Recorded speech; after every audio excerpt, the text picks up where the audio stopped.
नमस्ते, मैं हूं आपका टैली गुरु अभिजीत जोशी। हम कर रहे हैं skilled prime user tally prime पे आधारित एक कौशल पूर्ण कोर्स। इस वीडियो लेसन में हम समझेंगे इनपुट टैक्स क्रेडिट क्या होता है। समर्थ इलेक्ट्रिकल्स, ये हमारी कंपनी एक महाराष्ट्र में रजिस्टर्ड डीलर है। तो हम महाराष्ट्र में हैं और हम गुड्स खरीदते हैं पुजारी इलेक्ट्रिकल्स नाम की कंपनी से जो कर्नाटका में है। तो ये हो गया हमारा inter state purchase, outside state purchase. हम महाराष्ट्र में हैं और हम गुड्स सेल करते हैं मेहता इलेक्ट्रिकल्स नाम के कंपनी को जो गुजरात में है। तो यह हो गया एक इंटर स्टेट सेल। तो पुजारी इलेक्ट्रिकल्स जो आउटसाइड महाराष्ट्र है हमें गुड्स सप्लाई करता है, तो उसके साथ हमें देता है एक टैक्स इनवॉइस। आप यहाँ देख सकते हैं कि हमने खरीदी की है फैंस, क्वांटिटी है 10, रेट है 1000, टोटल अमाउंट हो गया 10,000। फिर हमने केवल एक ही वस्तु खरीदी की है, इसलिए टोटल अमाउंट हो गया 10,000। उसके ऊपर लगा IGST 18%, integrated goods and services tax. क्योंकि पुजारी इलेक्ट्रिकल्स है कर्नाटका में, हम है महाराष्ट्र में, तो यहाँ लगेगा IGST। तो 10,000 पे IGST हो गया 1,800, टोटल बिल अमाउंट हो गया 11,800। तो पुजारी इलेक्ट्रिकल्स हमें 11,800 का बिल देता है और उसमें जोड़ता है 1,800 ये GST। तो हम ये कह सकते हैं कि ये GST पुजारी इलेक्ट्रिकल्स गवर्नमेंट को भरेगा। इसका मतलब ये निकलता है कि आज या कल हम पुजारी इलेक्ट्रिकल्स को 11,800 दे देंगे, तो उसमें जुड़ा है 1,800 जो हमने पुजारी इलेक्ट्रिकल्स को दिया है और पुजारी इलेक्ट्रिकल्स ने गवर्नमेंट को दे दिया होगा या देगा। तो हमने ये 1,800 इनडायरेक्टली गवर्नमेंट को भर दिया है। तो इस 1,800 का हम इनपुट टैक्स क्रेडिट अवेल करेंगे, मतलब थोड़ी देर बाद समझेंगे। तो हमने यानी समर्थ इलेक्ट्रिकल्स ने यह गुड्स मेहता इलेक्ट्रिकल्स को बेचा। तो ये मेहता इलेक्ट्रिकल्स के मेहता जी है, ये हमारे घनिष्ठ मित्र है। तो हम यह पंखा जो 1,000 रुपये का खरीदा था, यह पंखा हम केवल 10 रुपये मिला के मेहता जी को बेचेंगे। इसका मतलब हमारा टोटल बिल अमाउंट हो जाएगा 10,100।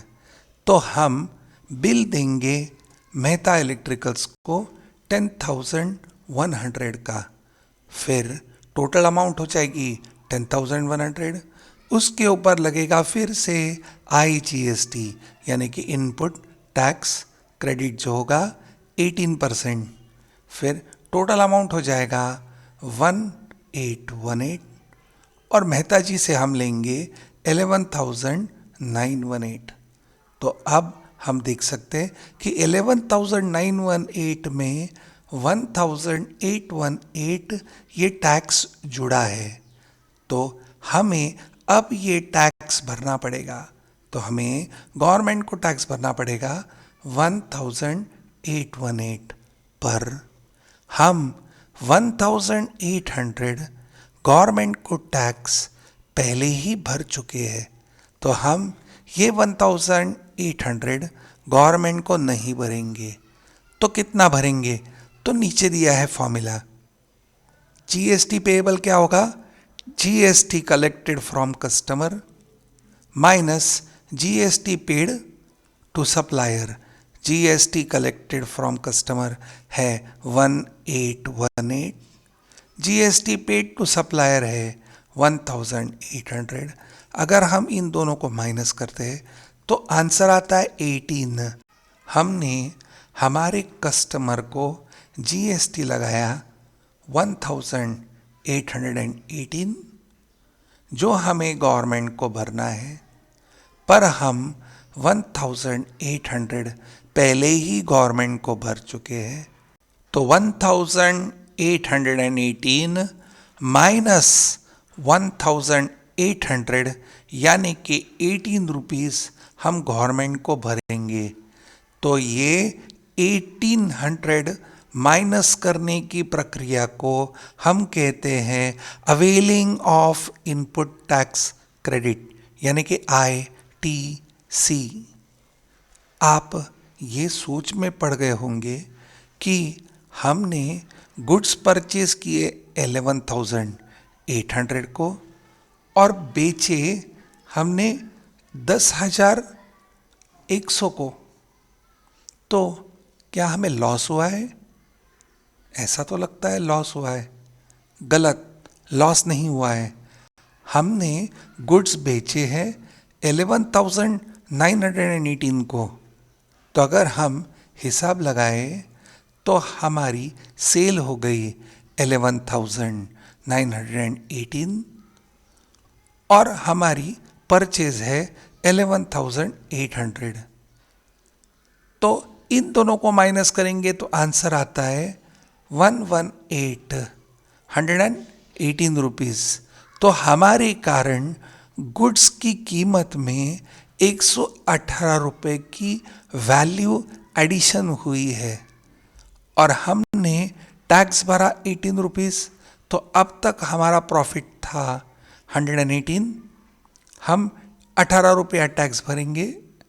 तो जब हम इन दोनों को माइनस करेंगे तो आंसर आएगा हमारा 100, जो है हमारा प्रॉफिट। अगर हम ये बात समझते हैं कि ये 1818 मेहता इलेक्ट्रिकल्स ने हमें भरा और ये हम गवर्नमेंट को भरते हैं, तो इसका मतलब ये निकलता है कि हम केवल टैक्स लेते हैं और सरकार को भर देते हैं। हमें इस टैक्स के कारण कोई नुकसान नहीं होता है। तो हम यह कह सकते हैं कि जीएसटी का असर न तो हमारे सप्लायर पे पड़ता है न हम पे, क्योंकि हम जीएसटी जोड़ के ले लेते हैं हमारे कस्टमर से और हमारा सप्लायर जीएसटी जोड़ के हमसे लेता है और यह पैसा गवर्नमेंट को भर देता है। तो इस टैक्स का असर हमें बिल्कुल नहीं पड़ा। हमने गुड्स परचेज किए 10,000 के और उसे बेचा 10,100 में। तो 10,100 माइनस 10,000 होता है 100। बस अभी बचता है एक ही कन्फ्यूजन, ये भी IGST 18% है और यह भी IGST 18%। ये IGST 18% हमने कस्टमर से लिया है और ये IGST 18% हमने सप्लायर को दिया है। तो इन दोनों को हम पहचान नहीं पा रहे हैं, तो इसलिए हम इसके पहले जोड़ देते हैं इनपुट। तो ये है इनपुट IGST 18% और ये है आउटपुट GST 18%। हम हमारे कस्टमर को जो टैक्स लगाएंगे उसे हम कहेंगे आउटपुट IGST और सप्लायर को जो टैक्स भरेंगे उसे बोलेंगे इनपुट IGST। हमने जो अभी उदाहरण दिया जहां हमने आउटसाइड स्टेट खरीदा और आउटसाइड स्टेट बेचा, उसे कहते हैं इंटरस्टेट परचेस और इंटरस्टेट सेल। अब हम उदाहरण लेंगे महाराष्ट्र के अंदर परचेस और महाराष्ट्र के अंदर ही सेल। तो इसे कहते हैं इंट्रा स्टेट परचेस और इंट्रा स्टेट सेल्स।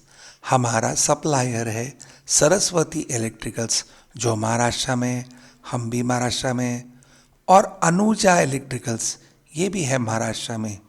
तो क्वांटिटी, रेट, अमाउंट सब कुछ सेम रखा है, पर यहाँ टैक्स हमने लिया है इनपुट CGST 9%, इनपुट SGST 9%, जो होगा 900 जो दोनों मिला के होता है 1,800।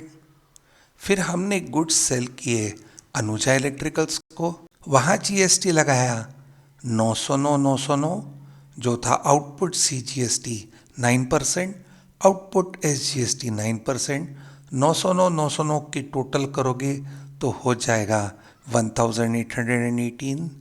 तो इंट्रास्टेट और इंटरस्टेट में फ़र्क इतना ही है कि इंटरस्टेट में लगता है केवल IGST जो था 18%, और यहाँ लगता है CGST और SGST जो 18 का आधा आता है 9% और 9%।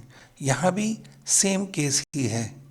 तो इसे कहते हैं वन नेशन वन टैक्स। एक बार हम पूरी प्रक्रिया समझ लेते हैं। हमारा सप्लायर एक रजिस्टर्ड डीलर है, हम भी रजिस्टर्ड डीलर है। हमारा सप्लायर हमें टैक्स लगा के बिल देता है, हम हमारे कस्टमर को टैक्स लगा के बिल देते हैं। तो टैक्स माइनस टैक्स यानी output tax minus input tax करके हम गवर्नमेंट को टैक्स पे करते हैं। तो इस माइनस करने की प्रक्रिया को हम कहते हैं availing of input tax credit. अगले वीडियो लेसन में हम ये लेजर्स टैली प्राइम में हमारी कंपनी समर्थ इलेक्ट्रिकल्स में बनाएंगे। आपको इससे संबंधित वीडियो देखना होगा तो आपको पेज नंबर 6 पे दिया हुआ, पेज नंबर 6 पे दिया हुआ QR कोड करना होगा स्कैन। Thank you.